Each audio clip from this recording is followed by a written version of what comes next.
नमस्कार, आपण पाहता हिरकणी न्यूज. हिरकणी न्यूज प्रत्येक क्षण ताज्या घडामोडी आणि महत्त्वाच्या प्रत्येक बातमीसाठी नेहमी तत्पर. लाचखोर पोलिसाला एसपी दोषींचा मोठा दणका. न्यायालयीन कोठडी मिळवून देण्यासाठी मागितलेली 5,000ची लाच, हवालदाराला कसे रंगेहात पकडलं.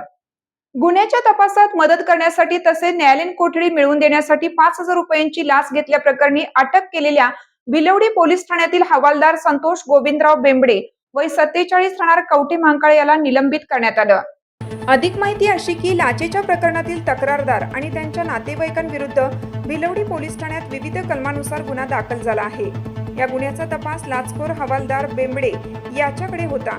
यामध्ये आरोपींना पोलीस कोठडी टाळून न्यायालयीन कोठडी मिळण्यासाठी मदत करतो म्हणून बेंबडे याने 5,000 रुपये लाच घेतली. लाच घेताना रंगेहात पकडल्यानंतर लाचलुचपत प्रतिबंधक विभागाने त्याच्या विरोधाच्या कारवाईचा अहवाल पोलीस अधीक्षक तुषार दोशी यांना पाठवला.